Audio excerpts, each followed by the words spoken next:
Okay, hello, and a big heartfelt welcome to everyone who's joining this session live today, and also to everyone who's listening to the recording.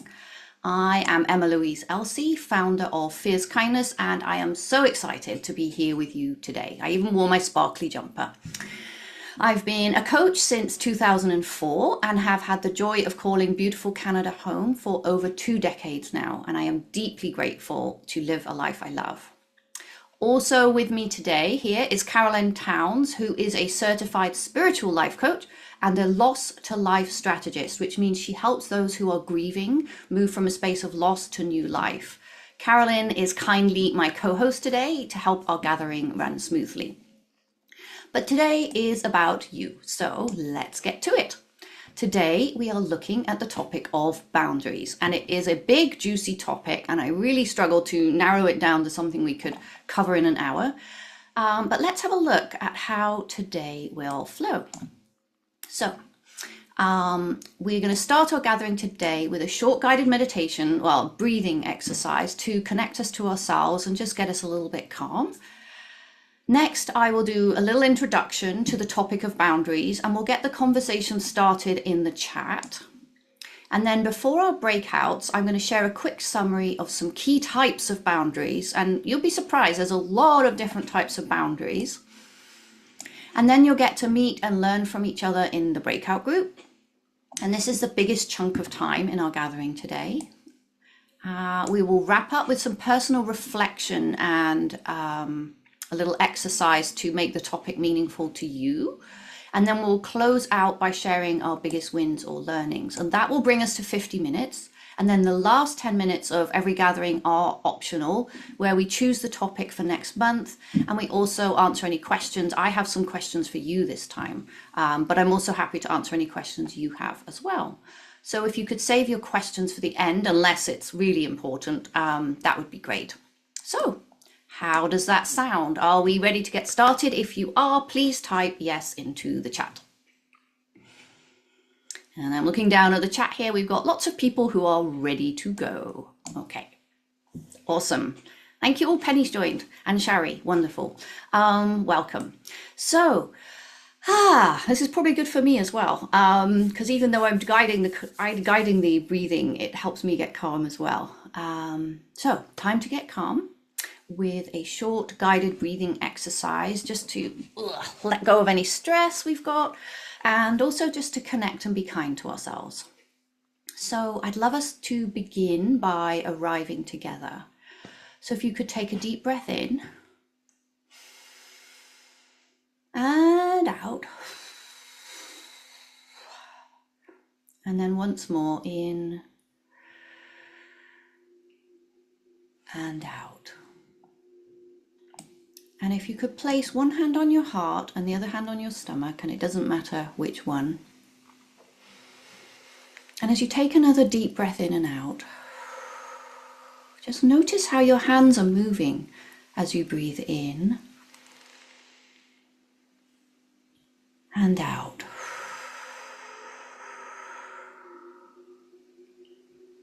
And in and out. So let's do a few gentle movements just to come into presence here and into our bodies. I'd like you to keep breathing deeply, but I wonder if you can do a couple of shoulder rolls, just up and back. And then perhaps you can reverse that. Just doing shoulder rolls in the other direction. And next, put your arms out in front of you. Make sure you don't knock anything over. And let's do a couple of wrist rolls. Well, first one way, and then the other. And if you can, let's interlace our fingers and stretch your arms out in front of you. And then next, you might need to hold on to something.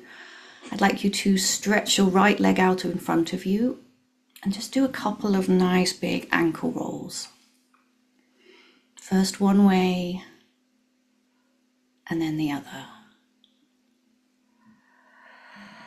And now bring that leg in and stretch your left leg out. And do a couple more ankle rolls, first one way and then the other.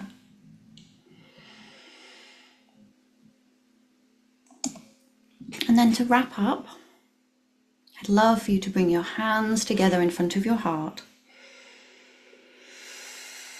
Take a final few deep breaths in and out as I tell you that you are awesome. You are a unique, once in all of time being. There has never been and never will be anyone quite like you. And I am very glad that you are here with us today. Thank you for being you.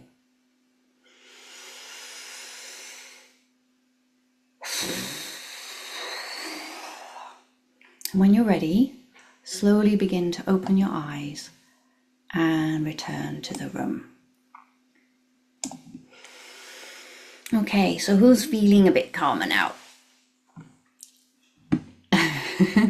Oh, if you have one word that summarizes how you're feeling now, it'd be great to have that in the chat. I'm definitely feeling a bit more relaxed. I'm going to type that in there. There we go. There we go. Oh, relaxed, present, blissful, grateful. Awesome. Okay, so it's time to explore today's topic. So, as you know, today's session is about personal boundaries. Boundaries protect our energy, our values, and allow us to show up with kindness for ourselves and others. We all know that boundary setting can feel challenging, but have you considered that it's also empowering and exciting? Because while it may not be our intention, when we put everyone else first, we're actually putting ourselves last. So when you set a boundary and you give yourself more energy and more respect, you are actually empowering yourself. And boundary setting is also exciting. It's exciting for a number of reasons. One, when we set a boundary, we're asserting ourselves, we're stepping into new territory. That's exciting. We're also learning a new skill, which for me, I find that very exciting. I love learning. But we're also, when we set a boundary, we're also connecting to and being our true, authentic selves. So setting boundaries is also exciting. I think setting boundaries is a bit of a thrill. But let's start by defining what we mean by a boundary. So a personal boundary is a limit or a rule that we set to protect our physical, emotional, or mental well-being. It defines what behaviors you find acceptable from others, and it also communicates how you expect to be treated. It's an act of love, kindness, and respect, both for yourself and others. It means you're honoring and respecting yourself, you're protecting your time, your energy, and more so that you can be the best person you can be. And the great thing about boundaries is you're also respecting someone enough to tell them the truth of what you think and how you feel. So a boundary both honors your needs and it also allows you to engage authentically with others. And one great way to look at boundaries is it's not a barrier or a wall. Instead, it's a bridge to create healthier relationships. I can see Kim nodding there. So let's get exploring. We all know that boundary setting can be tricky. So to get us started, I'd love you to type into the chat one word that comes up for you when you hear the word boundary in the context of personal boundaries. So one word in the chat that comes up when you hear the word boundary. No, limitation, my needs, challenging, trodden on, interesting, very interesting, limits. Okay, so there's an interesting selection of things there. Oh, we've got protection as well. Yes, that's a very good point, Penny. There's an interesting selection there. So I'm just wondering why you think it's so hard to set boundaries. Why do we find it so hard to set boundaries? And if you need to, just take a second to ponder for a moment and then type your answers in the chat. And someone's written self-preservation, but I think that might have been the last bit. So why is it that we find it so hard to set boundaries? Yeah, that's a good point, Sari. Sometimes things just move too fast. Yeah. Aya says we're taught to take care of others. We've not been taught to think about ourselves. Ooh, it's going so fast. I'm going to have to make my chat a bit bigger here. May not be understood by others. Fear. As a people pleaser, it can feel like you're letting others down. We don't want to disappoint others. People pleaser. We don't want to be unpopular. We're wanting to be nice and accommodating. Yeah, it's Kitty, because we fear upsetting others. I think that's the big one.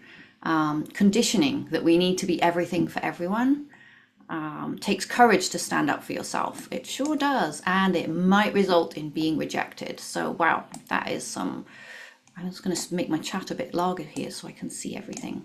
So some really great ideas there as to why it is so hard to set boundaries. So lastly, I wonder what types of boundaries you can think of. Oh, I didn't press my, let's do this. There we go. So why is it so hard to set boundaries? We've just done that one. And what types of boundaries can you think of? So this is going to lead us, I have a slide in a minute, but so let's just take a moment to ponder. Emotional boundaries. Yeah, Penny, that's great. Time and energy, absolutely. What other types of boundaries? Physical space, time and money, and being around toxic people. So that's who you spend your time with. What other boundaries can you think of? What other types of boundaries?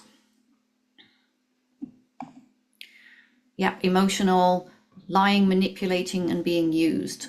So that's a boundary about, yeah.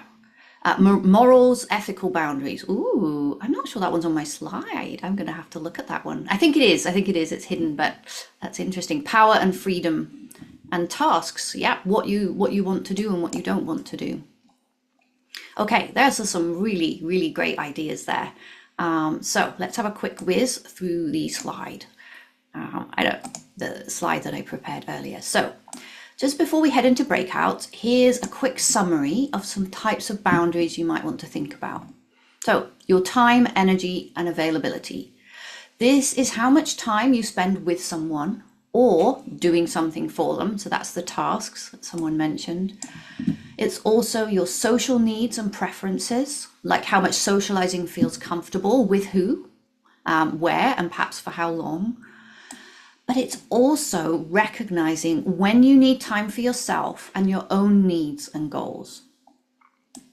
Then we have physical boundaries. This is your personal space, your body and your privacy. And it can be very specific, like who can touch you, where, when, and how.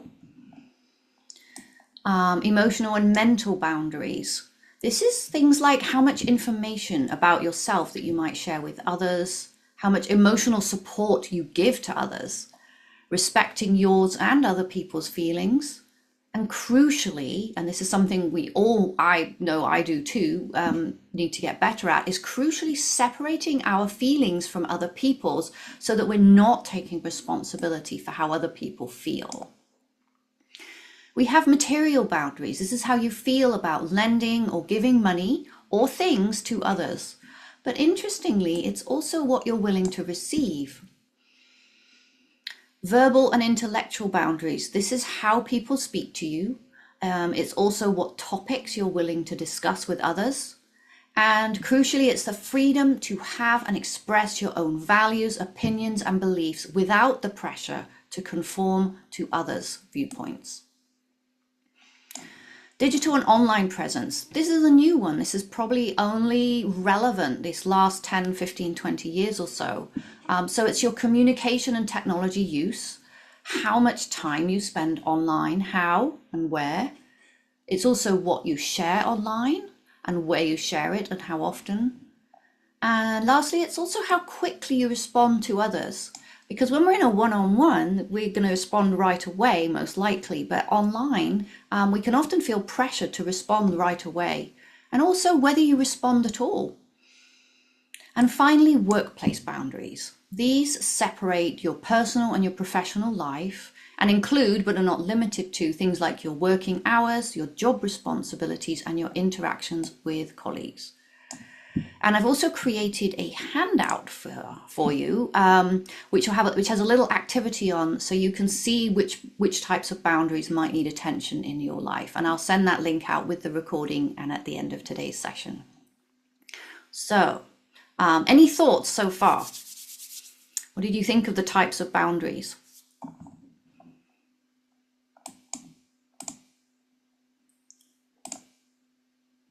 Yeah, helpful. That's good. Okay. So next we're going to get into small groups. Oh, someone says, I didn't realize there were so many. Yeah, it makes you think about all the different areas where we might want to set rules and limits with other people. Okay, so I am going to next we're going to get into small groups and explore the very first step of boundary setting.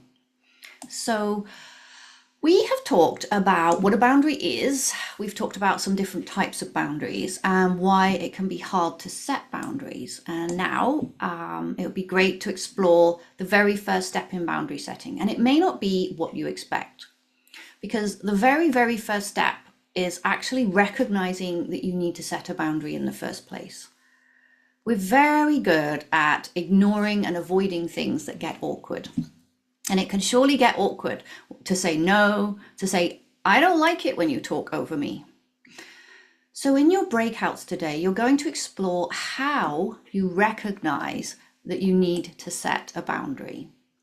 And you're going to do this by first thinking about a time you set or you didn't set a boundary. So you need to have an example to hold on to. And then you're going to discuss and explore, how did you know a boundary was needed? What were the signs? And I'll be assigning each of you to a breakout room with 2 to 3 people in to discuss and explore. And you'll have 10 minutes in total, including a short introduction. Recording. Okay, so welcome back, everyone. We'd love to hear from some of you. What came up in your groups? What did you discover about how to tell when a boundary is needed? And is anyone willing to come off mute and share? Hi, I can go Emma-Louise. first. Oh, I'm sorry. Kathy, please go ahead. Oh, sorry about that. Okay. All right, sure. So, just in our group's discussion, I think what the two ladies had talked about with myself as far as boundary setting is it was kind of either a gut feel, right, from them that a boundary needed to be set. Perhaps maybe they were feeling like they were being taken advantage of, and they needed to put this boundary in place because they weren't being treated what they considered fairly or kindly. And another one was I'm sorry, that was two different circumstances. So one was kind of the feeling. Sorry, I was getting tripped up on my notes and what I was thinking in my brain at the same time. One was the gut feeling, and the other one was, realizing that others weren't necessarily appreciating the work that they were doing for them. So in both of those cases, they realized that boundaries needed to be set forth. Okay, awesome. That's great. Thank you, Kathy. Uh-huh. Okay. Who's willing to go next and share what signs you found in your group, or just any observations about how you know when a boundary needs to be set? I think Mukesh, you were going to go, weren't you? Sure, yeah. So I was lucky to be paired with Cheryl Christensen, and we both agreed that we didn't realize 10 minutes went so fast. So we wish we had more time. So for us, I think what came up was not completely, but quite opposite. For me, I did not know about this concept of boundaries for a long time in my life. I just came across it perhaps 10, 15 years back. And since then, I've been doing something around about it. But what made me aware was that I wasn't comfortable when those situations arose. I used to go out of my way to help people. to do stuff for people, and then I realized that most of the time I was doing it at my own cost. Mm-hmm. For Cheryl, she has been aware of this concept of boundaries for a long time. She has been, so she shared a beautiful story about one of her friends. So we'll not get into the details, but I think what came up was that although she wasn't happy with what her friend was doing, but she took a conscious decision that this was a friend that she wanted to be with her. And she decided to, not keep her out of her life. Although there are others with whom she completely broke ties because of, certain issues with boundaries. So that's all I wanted to share. Thank you so much. Okay, thank you very much, Mukesh. And so anyone else want to share? We've got a couple minutes still. What came up in your groups? Yeah, hi. I'll go if that's okay. Yeah, please do, Sherry. Yeah, in our group, there was an interesting comment that Rav made, which was the guilt of, why we don't set boundaries or say no to people because we feel guilty that we'll disappoint someone. And then afterwards, you don't feel good. There's the resentment that can then set in because you didn't set that boundary. And what we discussed was it's actually never too late to set boundaries. You can still have a similar situation the following week and then assert your boundaries and say, I'm not going to put up with this behavior or anything like that, or to feel more into your emotions in that situation in order then to trigger I need to set that boundary now. Yeah. So it sounds like you may realize after the fact that one needed setting, but that is like a little trigger so that you recognize the next time it does need setting, so you can do it the next time and use that as learning. Yeah. Yeah. Okay, we've got time for one more group. If one more group wants to share anything that came up in their groups. So how did you know a boundary needed setting? What were the signs? Or anything else interesting that came up for you? I'll go. Okay. Oh, it looks like we got two actually. Kitty. Oh yeah, oh, Kitty, you could go, and then I think we might have time. If you're quick, we can squeeze in Jen as well. Oh, I think we're in the same group, Kitty. So you go ahead. Oh, okay, awesome. Are you sure, Jen? Yeah. Well, we had a good group, and we had interesting discussion about the issue of not knowing what boundaries are, like Mukesh was saying, because two of us in the group had that as well. In our younger years, we didn't know what boundaries were, and it's very empowering to learn that you can set boundaries, and it brings safety and structure and order, very often especially for younger people, when you're being raised in a environment where there are no boundaries, that can feel very insecure and threatening sometimes. So that was interesting. And then Jen, well, do you want to say about your experience, Jen? That would probably be better coming from the horse's mouth. Yeah, so I've had one over the last couple of weeks. Oh, hang on. Hello, everyone. So yeah, I've had a work situation where a friend who I studied with has been calling me about a work problem, and the sign that a boundary was being breached was calling multiple times a day, and the calls getting longer and longer, and then the calls no longer being about the issue that they had originally been calling me about every day. It was you could hear in the background that he's walking his dog, he's looking after his daughter, and he's cooking. So clearly you're no longer talking about the work issue, you're just looking for a babysitter. So in the end, I just stopped answering the phone for 4 days. So Friday morning, stopped answering the phone, didn't respond to his text messages.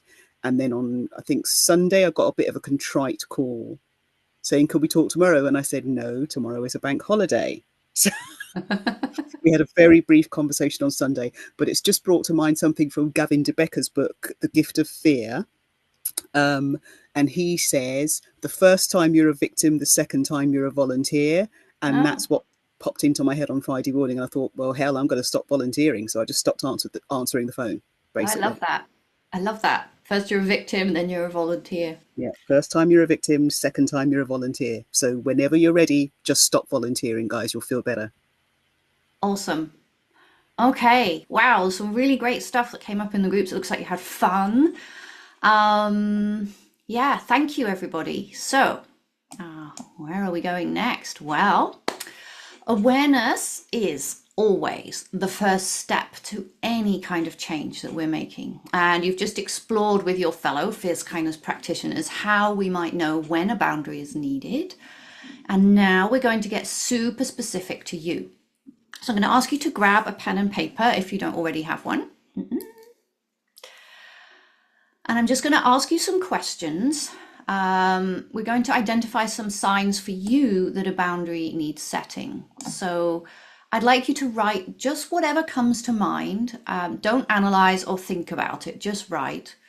And if you're not sure, or if your answer is just a glimmer, or if it's fuzzy, try to write down at least one word. So it could be like jaw or angry, could be anything at all. Okay, so I'd love for you to take a deep breath. So remember that exercise from the beginning of the call. Let's get calm again for a moment. And it's probably helpful to imagine that situation where you need to set a boundary or the boundary that got crossed. So nothing scary. It'll probably be most helpful if it's a situation you just used in your breakouts. And first, okay, as you imagine that boundary being crossed, or you're recognizing that a boundary needs to be set, what emotions are you feeling? So just write down how you're feeling, and it could be angry, sad, disappointed, anxious, could be anything. But what are you feeling when you first notice that boundary has been crossed or is about to be crossed?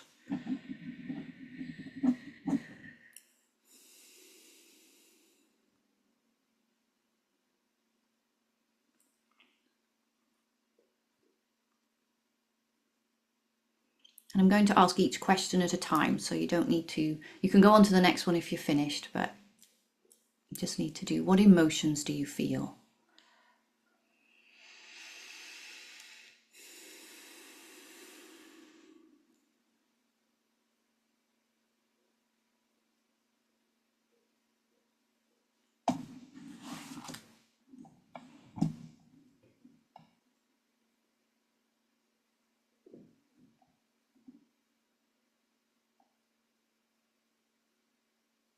Okay, so next I'd like you to think about, there's often signs in our body.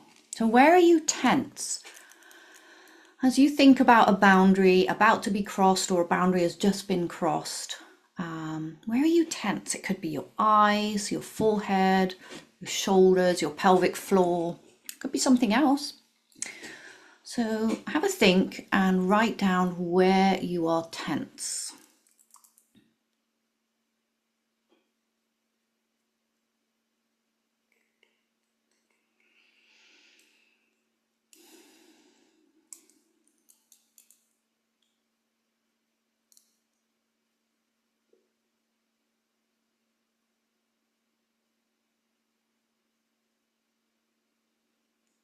Okay, what can you feel in your body? So this is slightly different. You could have a sinking feeling in your stomach. You might have butterflies in your chest. You might have a tingling in your foot. Perhaps you want to stamp your foot or kick someone. Hopefully not kick someone, but you might have the urge. You could have, fingers. So what can you feel in your body? And whatever it is, write it down. Your boundary is about to be crossed or it has been crossed. What are you feeling? I mean, you might just write icky.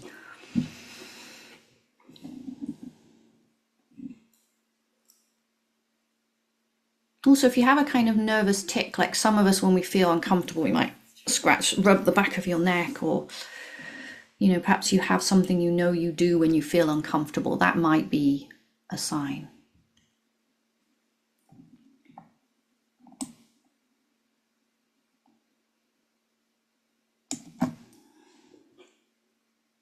I'm seeing lots of thoughtful faces, so this is good.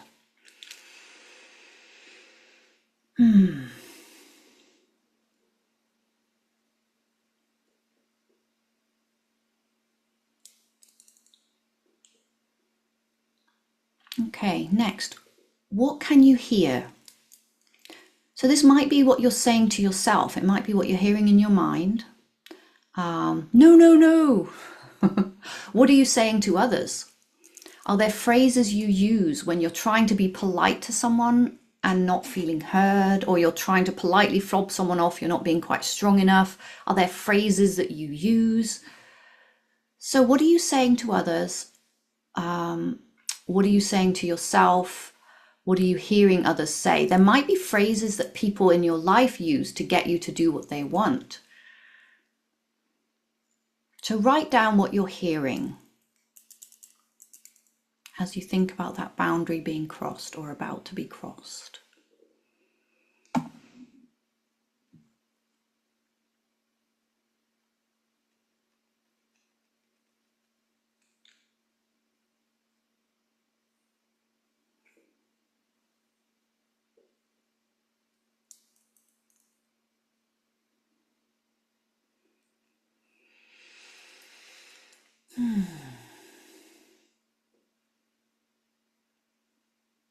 And lastly, what can you see? And I'd like you to think literally as well as laterally, or laterally as well as literally. So it's not just what's right in front of you, but perhaps there's something in your mind you can see, something that pops up. So whatever you can see as that boundary is being crossed, just write it down now quickly.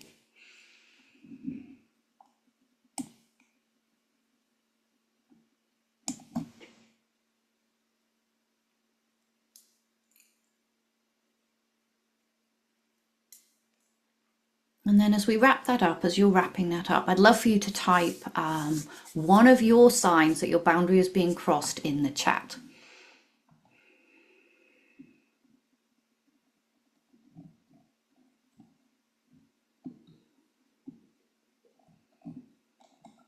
Anger. Yeah, that's a good sign. Thank you, Shari. Racing heart, nausea. Yeah, sinking feeling in your stomach, tension in neck and shoulders, feeling frustrated and underappreciated, feeling on edge, tense jaw, frustration. Awesome. Fear and anxiety. Yeah.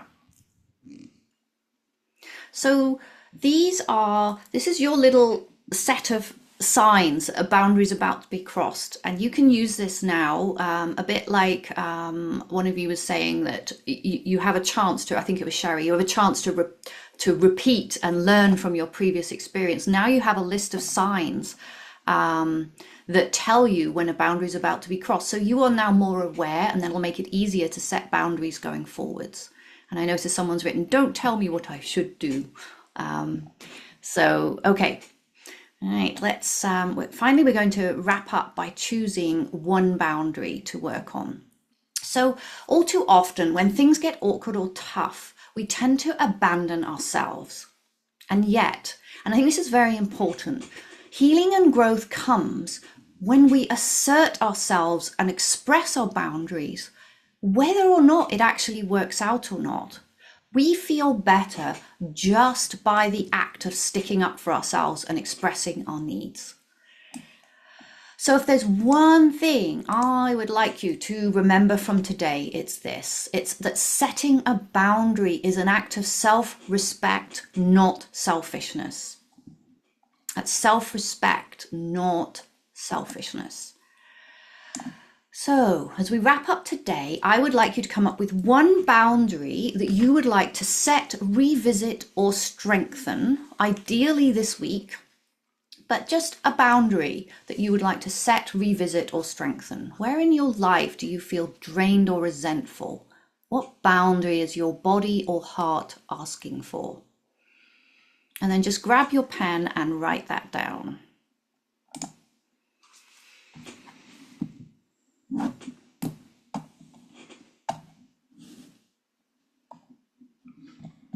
And then when you're ready, I'd love for you, if you're willing to share, and obviously that's entirely up to you because it might be very personal, but if you're willing to share that boundary that you're going to set, revisit, or strengthen in the chat.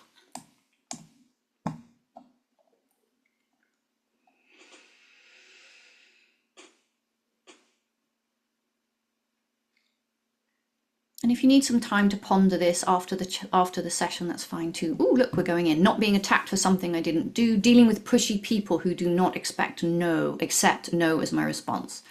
At work, saying no to taking on more tasks. I've got a couple more. Yes, I would have to. Not taking on additional work that colleagues have dropped.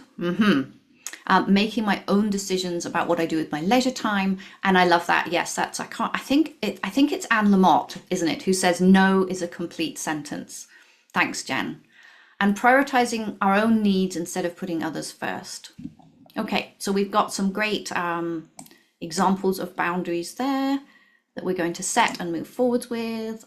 And yeah, so as we wrap up, setting boundaries is an act of self-respect. It does take courage, and it should be done with authentic kindness, which means being kind both to the other person and ourselves. And for many of us, it will take practice. So as you're learning to set boundaries, please be kind and gentle with yourself. I would love for you all to share your biggest takeaway or insight from today in the chat. What was the biggest thing that you learned today? That I have very few boundaries. Following through with my boundary is hard, but it's definitely doable. Setting boundaries is an act of strength. Yes, absolutely. And boundaries take work. That's true, they do. Then I need to work on setting better boundaries. Awesome. Boundaries are accentuated. Oh, that's very true. Boundaries are accentuated by our past experiences. And thinking about how boundaries cross all areas of life. That's very, very true, Kitty. Okay. Oh, and last one. Setting boundaries are not selfish, but an act of self-preservation and the bridge to healthier relationships. Okay, I'm going to wrap up. So as we wrap up, I want to thank Carolyn Towns for her kind help today. Thank you, Carolyn. And whether you're here live or listening to the recording, I want to thank everyone for being here, for being part of making our world a kinder place. And remember that each of us has the power to spark meaningful change, both in ourselves and others. Every single kind action we take creates ripples of kindness that flow out into the world. You are a kindness trailblazer just for being here. So thank you so much, everyone. And I'm going to leave you with a quote to ponder. Daring to set boundaries is about having the courage to love ourselves even when we risk disappointing others. And that wraps up this month's Fierce Kindness community gathering. A huge thank you to you all. And remember to stay on the call if you have any feedback, questions, or would like to help choose the topic for our next gathering. Bye, everybody.